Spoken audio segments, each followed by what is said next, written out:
채권 금리 상승으로 인해 끝없이 하락을 하던 채권 ETF들은 이제는 바닥을 다지고 반등을 시작했었는데요. 안타깝게도 다시 24년 들어 주가가 계속 내려가고 있네요. 금리 인하가 확정된 마당에 왜 이러는지.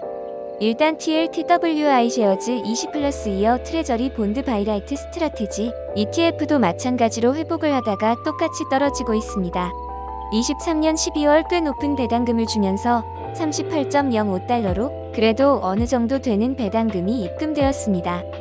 주가는 23년 9에서 10월 하락의 정점을 찍고 11월부터 반등을 시작하여 어느 정도 회복세를 보였으나 최근 다시 하락하는 모양새입니다.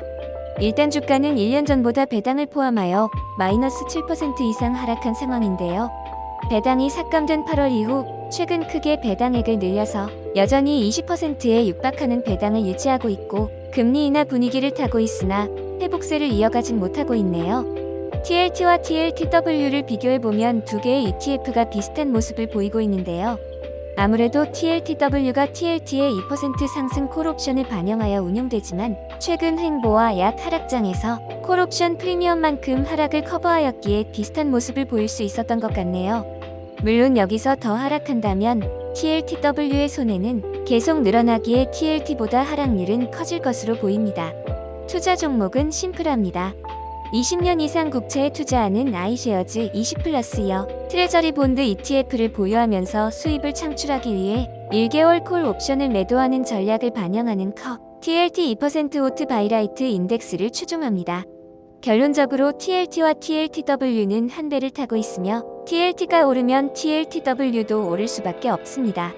어쨌든 거의 100% 만기가 20년 이상 남은 최장기 국채들이기에 낮은 표면금리를 가지고 있지만 24년 들어 3에서 4% 이상의 표면금리를 주는 채권들의 비중이 늘어난 것으로 볼 수 있습니다.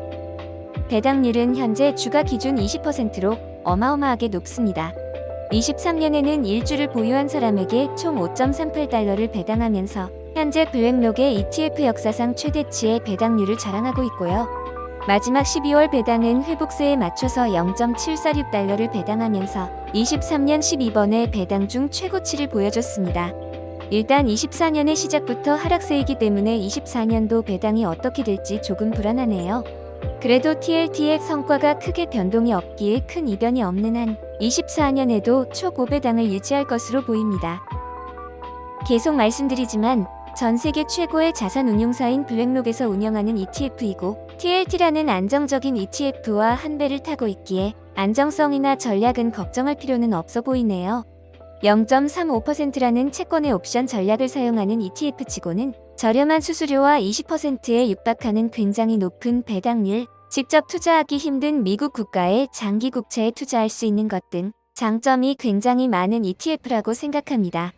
채권 자체가 직접 투자하기가 어렵고 종목 자체 선정이 불가능하기 때문에 채권 특히 장기 국채 자산 배분과 높은 배당금을 고려하는 투자자들은 주가가 좀 내려가 있는 시기에 분명히 추매를 하셨을 거고 지금도 여전히 낮은 편이기에 꾸준히 투자를 하고 있는 것으로 파악됩니다.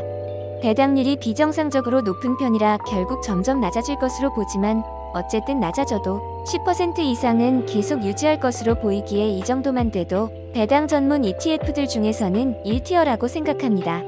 본 내용은 개인적인 생각과 객관적인 정보를 제공하고 있으며 절대 투자 권유를 하거나 반대를 하는 글이 아니므로 참고로만 보시기 바랍니다. 유튜브에서는 최대한 요약된 내용으로 정보를 제공하고 있습니다. 자세한 내용은 제 블로그 발버둥 연구소에 오셔서 보시기 바랍니다.